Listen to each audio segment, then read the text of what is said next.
กับพิจิตกุมภกาสนาโยครีคราเรื่องนั้นเพราะว่ารันโทนั้นแก่ทำไมหอนั้นลองกูรู้ตื่นละเอาลูกกูเจอเม็นอ่อนดาววังมูวังโคผู้มูมือพากระโร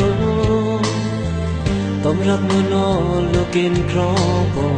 แม่น่าช่างรันงามเจ็บเพิ่งอุจจาจีจิงจูจำทึกโผ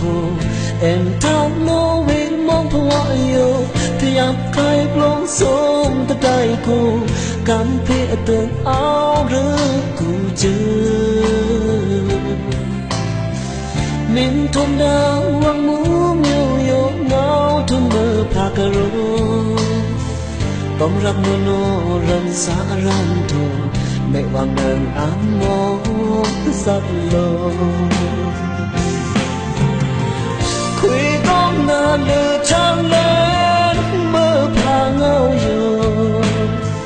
เธอรักเด็กกูตื้อเนื้อองโค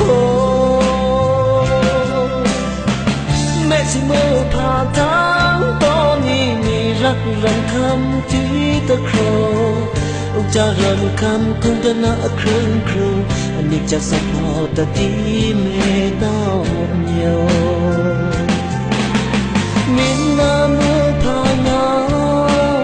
อย่าบ้าต้องดวงโคมินนาต้องมือพาเงามือพาอีเปโตแต่ฉันตละต้องมีภาวะแข็งลูกแม่นานิดนานี่ก็ทว่าลำบากจะเรียนได้อยู่น้องป้าจะไม่ยอ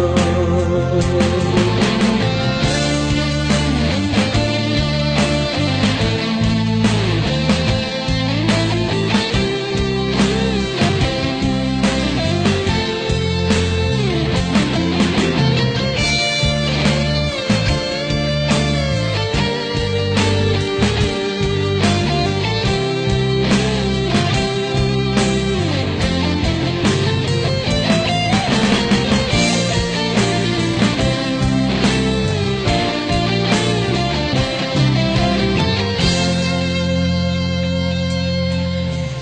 อุจจาจีจิงจูจำทึกโผเอ็มเท้าโนวิ่งมองพวายโยจะยับใครปลงสมแต่ได้กูกันเพียตื่นเอาหรือกูเจอมินทมดาววังมูเมียวโยเงาทุ่มมือพากระโรต้องรักโนโนรันสารันโทไม่วางเดินอ่านมอ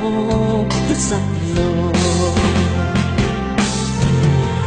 คุยต้องนานเลือฉันเล่นเมื่อพาเงาอยู่ถ้ารักเด็กกูตื้อเนื้อองโคแม่สิเมื่อพาทางตอนนี้มีรักรักคำที่ตะโครอุจจาเรือนคำกุนจะน่าเครื่องครูอันนี้จากสะพอตะตีเมดาวเนียวมินนาเมื่อพาเงาอย่าบ้าต้องระวังโคมินนาต้องมือพาเงามือพาอีเปโตแต่ฉันตละต้องมีภาวะแข็งอยู่แม่นานินาเลยนี่ก็ทว่าเลือนรักจะเรียนได้อยู่น้องป้าจะไม่อยู่